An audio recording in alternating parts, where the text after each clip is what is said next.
કોઈપણ દેવી દેવતાની પૂજા હોય કે ધાર્મિક વિધિની શરૂઆતમાં ભક્તોના કાંડા પર લાલ દોરો બાંધવાની પરંપરા છે. એવું માનવામાં આવે છે કે લાલ દોરો બાંધવાથી ભક્તોની પૂજા સફળ થાય છે અને તેમની મનોકામના જલ્દીથી પૂરી થવાની સંભાવના વધી જાય છે. તો મિત્રો, ચાલો જાણીએ આ પરંપરા વિશે. પણ મિત્રો, એ પહેલાં જો તમે અમારી ચેનલમાં નવા હોય તો ચેનલને સબસ્ક્રાઈબ કરી બેલ આઇકન દબાવી દેજો, જેથી આવનારા બધા જ વિડીયોની અપડેટ મળતી રહે.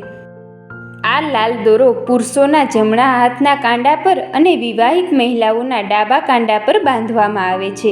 આ દોરાથી વિચારોમાં શુદ્ધતા વધે છે અને નકારાત્મકતા દૂર થાય છે.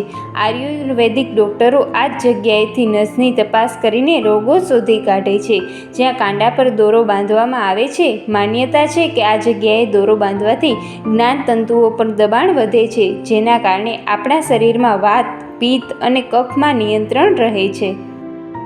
આ ઉપરાંત સૂતરના દોરાને રક્ષાસૂત્ર પણ કહેવામાં આવે છે. પૌરાણિક માન્યતા પ્રમાણે રાક્ષસ રાજા દાનવીર બલિએ વામનદેવના કાંડા પર રક્ષાસૂત્ર બાંધ્યું હતું.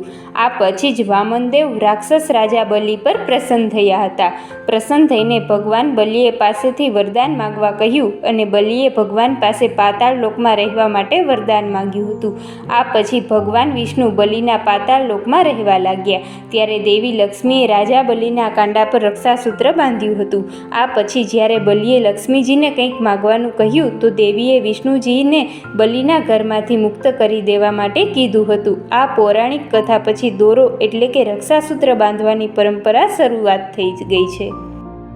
તો મિત્રો, ચાલો જાણીએ કે દોરો બાંધતી વખતે કઈ કઈ બાબતોનું ધ્યાન રાખવું જરૂરી છે. અવિવાહિત છોકરીઓના જમણા હાથના કાંડા પર અને વિવાહિત મહિલાઓના ડાબા હાથના કાંડા પર પૂજાનો દોરો બાંધવામાં આવે છે.